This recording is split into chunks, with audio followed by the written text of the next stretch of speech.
Good morning दोस्तों, कैसे हो आप सब। उम्मीद करता हूँ कि आप सब अच्छे होंगे। तो जैसा कि बच्चा लास्ट क्लास की बातें आपको याद होगी, तो लास्ट क्लास में हमने क्या किया था, अकाउंटिंग एंड इंट्रोडक्शंस के टॉपिक को चालू किया था और हमने उसमें बहुत सारी बातें अकाउंटिंग के रिगार्डिंग डिस्कस की थी।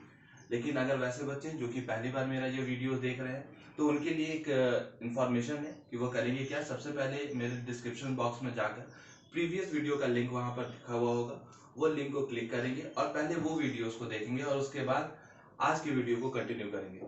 तो मैं क्या कर रहा हूँ बच्चा, मैं उम्मीद कर रहा हूँ कि आपने वो वीडियो देख लिया होगा और हम आगे की वीडियोस को आज कंटिन्यू करने जा रहे हैं। तो देखो, लास्ट क्लास में हमने पढ़ा क्या था कि अकाउंटिंग का मतलब क्या होता है।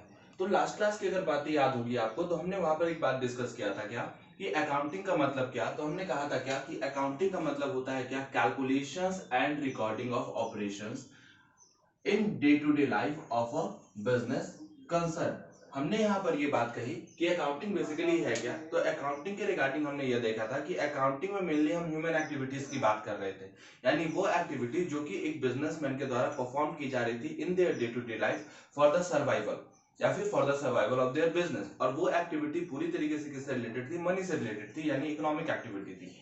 तो हमने क्या कहा कि अकाउंटिंग कुछ भी नहीं है उन इकोनॉमिक एक्टिविटी जिनको कि पहले किया जा चुका है, जिनको परफॉर्म किया जा चुका है, उनके रिगार्डिंग कैलकुलेशंस करना और रिकॉर्डिंग करना और यह जानना कि बिजनेस कंसर्न ने उस इकोनॉमिक एक्टिविटी के थ्रू क्या फायदा कमाया है और क्या नुकसान कमाया है। तो यानी यहाँ पर हम बेसिकली देखना यह चाहते हैं कि कैलकुलेशंस करना किसका और रिकॉर्डिंग करना किनका, तो वो ऑपरेशंस का जो कि बिजनेसमैन परफॉर्म कर रहा है अपने बिजनेस ऑर्गेनाइजेशंस में। और ऐसा करना क्यों, ताकि आप नॉलेज ले सको किसके रिगार्डिंग, फाइनेंशियल परफॉर्मेंस और फाइनेंशियल पोजीशंस के रिगार्डिंग। फाइनेंशियल परफॉर्मेंस कहने का मतलब क्या, कि आपने साल भर में जो काम किया है, यानी जो एक्टिविटीज आपने परफॉर्म की है with in a year, with in a financial year, या फिर आप अकाउंटिंग ईयर फॉलो कर रहे हो, तो उस पीरियड में आपने क्या प्रॉफिट अर्न किया और क्या लॉसेस को इनकट किया है। साथ ही साथ आप यहाँ पर यह देख रहे हो कि आपके पोजीशंस ऑफ द बिजनेस क्या है, यानी हम देखना चाहते हैं क्या कि हमारे बिजनेस का क्या फाइनेंशियल पोजीशंस है और बिजनेस का क्या फाइनेंशियल परफॉर्मेंस है। बिजनेस के फाइनेंशियल परफॉर्मेंस का मतलब क्या, ट्रेडिंग और पीएल के अकाउंट के बारे में जानकारी लेना, और बिजनेस के फाइनेंशियल पोजीशंस के बारे में जानकारी लेने का मतलब क्या, कि बैलेंस शीट के बारे में जानकारी लेना, यानी at the end of the day आपके फर्म्स की क्या पोजीशन है। लेकिन यहाँ पर बच्चा एक बात आ रही है क्या, कि यहाँ हम कैलकुलेशंस कर रहे हैं और रिकॉर्डिंग कर रहे हैं किसका, ऑपरेशंस का। तो ये ऑपरेशंस बेसिकली हैं क्या, तो ऑपरेशंस यहाँ पर कहने का मतलब क्या, वो सारी एक्टिविटी जो कि एक बिजनेसमैन के द्वारा परफॉर्म की जा रही है in their day to day life for the running of the business. तो कोई भी बिजनेसमैन अपने डे टू डे लाइफ में अपने बिजनेस को रन करने के लिए जो एक्टिविटी परफॉर्म करता है, मेनली जो कि मनी से इंक्लूड होती है, उन एक्टिविटी को हम किस नाम से जानते हैं, तो हम इन्हें कहते हैं क्या, ट्रांजैक्शंस। यानी यहाँ पर कैलकुलेशंस करना है किसका, ट्रांजैक्शंस का, और रिकॉर्डिंग भी करना है उन ट्रांजैक्शंस का जो कि बिजनेसमैन ने परफॉर्म किए हैं बिजनेस के डे टू डे लाइफ में। लेकिन बात आती है सर ये बात कि ठीक है, अभी तो हम कह रहे हैं कि आज के बिजनेस में हम ट्रांजैक्शंस को रिकॉर्ड कर रहे हैं, ट्रांजैक्शंस को आइडेंटिफाई कर रहे हैं, उसका कैलकुलेशंस कर रहे हैं। लेकिन बिजनेस जो टर्म आप आज इंक्लूड करते हो या फिर जिनकी बात करते हो, क्या यह बिजनेस पहली बार आया है, क्या ये अकाउंटिंग का तरीका पहली बार था, तो कहता है कि ऐसा नहीं। अगर आप बिजनेस की बात करते हो तो बिजनेस के एविडेंस हमें बहुत पुराने समय से मिलते हैं। लेकिन अगर हम मॉडर्न कंटेंट की बात करें और मॉडर्न सिविलाइजेशंस की बात करें, तो यहाँ पर मैं दो पीरियड को कोट करना चाहूंगा। पहला पीरियड वो जहां पर हम बात करेंगे क्या, कि फ्रॉम द बिगिनिंग ऑफ 1494, यानी 1494 के पहले आपका अकाउंटिंग का क्या तरीका था, और आफ्टर 1494 क्या अकाउंटिंग का तरीका हो गया। ये 1494 को मैं इंपॉर्टेंस क्यों दे रहा हूं, क्योंकि आप जान लो कि 1494 एक ऐसा पीरियड है जहां पर अकाउंटिंग के रिगार्डिंग एक चेंजेस आया, मेनली बिजनेस के रिगार्डिंग चेंजेस आया। हुआ क्या था कि यहाँ पर पहली बार एक रेवोल्यूशन हुआ जिसे किस नाम से जाना गया, इंडस्ट्रियल रेवोल्यूशंस के नाम से। और इस इंडस्ट्रियल रेवोल्यूशंस ने क्या किया, पूरे अकाउंटिंग के तरीके को ही चेंज करके रख दिया, क्योंकि यहाँ से बिजनेस का तरीका चेंज हो चुका था। होता क्या है, तो जब 1494 के पहले की अगर आप बात करो, तो वहां पर हमारे पास बिजनेस तो था लेकिन सिस्टम ऑफ अकाउंटिंग नहीं था, यानी हम अकाउंटिंग के ट्रांजेक्शन्स को रिकॉर्ड तो करते थे लेकिन रिकॉर्ड करने का तरीका नहीं था। कहने का मतलब क्या, कि जिस व्यक्ति को जैसे ट्रांजेक्शन्स को रिकॉर्ड करना था, वो व्यक्ति उस तरीके से ट्रांजेक्शन्स को रिकॉर्ड करता था। कुछ ट्रांजेक्शन्स को रिकॉर्ड किए जाते थे और वैसे ट्रांजेक्शन जो कि रिकॉर्ड करने के लिए जरूरी नहीं थे, उन सारे ट्रांजेक्शन्स को छोड़ भी दिया जाता था। साथ ही साथ यहाँ पर कोई मेथड नहीं था, प्रॉपर मेथड नहीं था अकाउंटिंग के रिकॉर्डिंग का। जिसके कारण हम ये कहते थे कि इन प्रॉपर ट्रांजेक्शन्स यहाँ पर रिकॉर्ड किया जाता है और अकाउंट जो बनाया जाता है वो इनकम्प्लीट रिकॉर्ड्स के बेसिस पे बनाया जाता है, जिसके कारण आज हम इसे किस सिस्टम के नाम से जानते हैं, सिंगल एंट्री सिस्टम के नाम से जानते हैं। लेकिन 1494 में होता है इंडस्ट्रियल रेवोल्यूशन और उस इंडस्ट्रियल रेवोल्यूशन ने क्या किया, बिजनेस को बूम किया और बिजनेस के बूम के कारण एक एक्टिविटीज परफॉर्म हुई।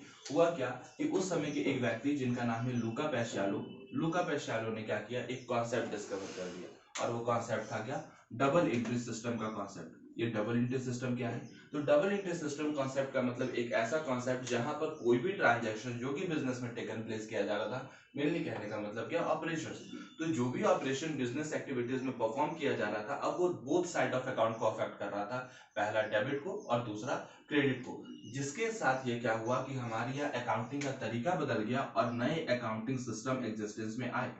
और उस अकाउंटिंग सिस्टम के तहत हमने क्या किया, पूरे अकाउंटिंग के डेफिनेशंस को क्या किया, एक प्रोसेस में बांध दिया, एक तरीके में बांधा और कहा क्या कि अकाउंटिंग एक प्रोसेस होगा। अभी तक हम क्या कह रहे थे कि accounting calculations and recording of operations होगा, लेकिन अब हमने कहना क्या चालू कर दिया कि अकाउंटिंग एक प्रोसेस होगा। प्रोसेस किस चीज का, तो कहा क्या कि अकाउंटिंग एक ऐसा प्रोसेस होगा जहां पर हम आइडेंटिफिकेशंस का काम करेंगे। आइडेंटिफिकेशंस कहने का मतलब क्या, ट्रांजैक्शंस को आइडेंटिफाई करेंगे, जो भी बिजनेस में एक्टिविटी हो रही है, जो भी बिजनेस में ट्रांजैक्शंस हो रहे हैं, उनको हमने आइडेंटिफाई करना चालू कर दिया।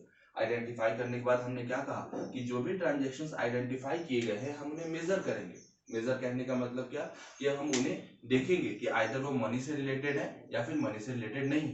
लेकिन जब ट्रांजैक्शंस को आइडेंटिफाई कर लिया गया, मेजर कर लिया गया, तो सिंस हमारा ह्यूमन माइंड उतना एक्सपेंडेबल वे में नहीं है कि सारी चीजों को याद कर सके, जिसके कारण हमने यहाँ पर क्या की, रिकॉर्डिंग करनी चालू कर दी उन ट्रांजैक्शंस की। रिकॉर्डिंग कहाँ किया जाने लगा, तो कहा गया कि बुक्स ऑफ अकाउंट्स में रिकॉर्डिंग किया जाएगा और रिकॉर्डिंग करने के बाद सिंस सारे ट्रांजैक्शंस एक ही जगह रिकॉर्ड किए गए थे तो उनको उनके पार्टिकुलर हाउसेज में भेजना जरूरी था, उनको सेपरेशंस करना जरूरी था, तो जिसके कारण हमने क्या कहा, उसका क्लासिफिकेशंस कर दो और यहाँ पर हमने लेजर का काम किया।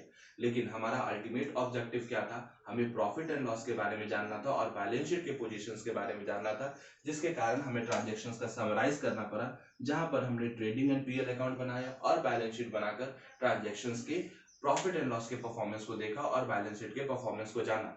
लेकिन वो बिजनेसमैन जिसने बिजनेस को चालू किया था उसको भी तो यह पता चलना चाहिए था कि बिजनेस अच्छा परफॉर्म कर रहा है या नहीं, तो इसके रिगार्डिंग हमने एक तरीका अपनाया और हमने क्या कहा कि हम ट्रांजैक्शंस को एनालाइज करेंगे, यानी जो भी रिपोर्टिंग हमने तैयार की, जो भी प्रॉफिट एंड लॉसेज आए, जो भी बैलेंस शीट के पोजीशंस आए, उसको हमने क्या किया, कंपेयर करना चालू किया। कंपेयर करने का मतलब क्या, कंपेयर करने का मतलब क्या, कंपेयर किया और कंपेयर करके हमने क्या किया, देखा कि किस तरीके से ट्रांजैक्शंस को क्या किया जा सकता है, एनालाइज किया जा सकता है। लेकिन वह बिजनेसमैन जिसने बिजनेस को स्टार्ट किया था अब उसको इंफॉर्मेशंस भी चाहिए था। मेनली यहाँ पर दो इंटरनल यूजर और एक्सटर्नल यूजर्स, तो इन इंटरनल यूजर्स और एक्सटर्नल यूजर्स को हमने अकाउंटिंग की इंफॉर्मेशंस प्रोवाइड की और इसके साथ हमने क्या किया, बिजनेस के ट्रांजैक्शंस के प्रोसेस को जो कि बिजनेस में डे टू डे लाइफ में कंफर्म किए जा रहे थे, और इसकी मदद से हमने फाइनेंशियल पोजीशंस और फाइनेंशियल परफॉर्मेंस के बारे में जाना और इससे हमने कंक्लूड किया अकाउंटिंग के डेफिनेशंस को। अगर आपको मेरा वीडियो अच्छा लगा होगा तो प्लीज़ वीडियो को लाइक कर देना, सब्सक्राइब कर देना और कनेक्टेड रहना हमारे साथ हमारे चैनल पर। अब इसके बाद का जो पार्ट आएगा वो हमारा मंडे को अपलोड होगा, तो बच्चे आप कनेक्टेड रहोगे हमारे साथ। Thank you for the classes.